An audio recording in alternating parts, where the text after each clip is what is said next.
നമുക്കിന്ന് മാന്തൽ തേങ്ങ അരച്ച കറി വയ്ക്കുക. അതിന് 2 ടേബിൾ സ്പൂൺ വെളിച്ചെണ്ണ ഒഴിച്ചിട്ടുണ്ട്. എണ്ണ ചൂടായിട്ടുണ്ട്. അതിലേക്ക് ഉലുവ ഇട്ട് കൊടുത്തിട്ടുണ്ട് 1/2 ടീസ്പൂണ്. ഉലുവ പൊട്ടി വന്നിട്ടുണ്ട്. 4 പച്ചമുളകും ചെറിയ തക്കാളിയും കൊത്തി അരിഞ്ഞത് എന്നിട്ടൊന്ന് വഴറ്റി കൊടുക്കാം. വഴന്ന് വന്നിട്ടുണ്ട്. അതിലേക്ക് ലേസം ഇഞ്ചി ചെറുതായി അരിഞ്ഞിട്ട് കൊടുത്തിട്ട് 2 തക്കാളി ഇട്ട് കൊടുക്കുക. ആവശ്യത്തിന് ഉപ്പിട്ട് കൊടുക്കുക.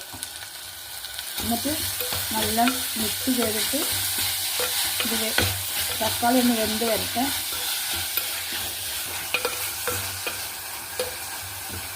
തക്കാളി ഉള്ളിയെല്ലാം വെന്ത് വന്നിട്ടുണ്ട്. നമുക്കിതിലേക്ക് മുളക് പൊടി ഇട്ട് കൊടുക്കാം.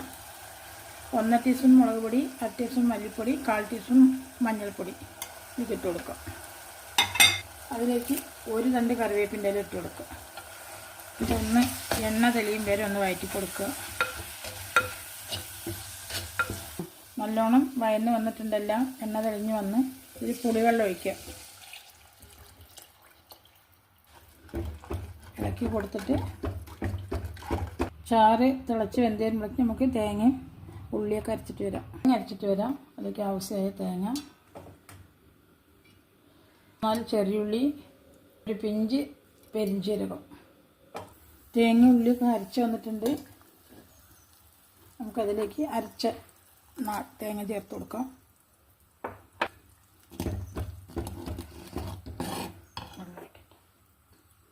ഇതിലേക്ക് തേങ്ങ അരച്ചതിൻ്റെ ബാക്കി വെള്ളം കൂടി ഒഴിച്ചു കൊടുത്ത് ആവശ്യത്തിന് വെള്ളമൊക്കെ ഒഴിച്ചു കൊടുത്ത് ഈ സമയത്ത് നമ്മൾ ഉപ്പ് നോക്കണം. ഉപ്പുണ്ടോയെന്നൊക്കെ നോക്കണം. ഇതിലുപ്പ് കുറച്ചും കൂടി ചേർത്തിട്ടുണ്ട്. നാളികേരം എല്ലാം വെന്ത് വന്നിട്ട് നമ്മൾക്കിതിലേക്ക് മാന്തൽ ഇട്ട് കൊടുക്കാം.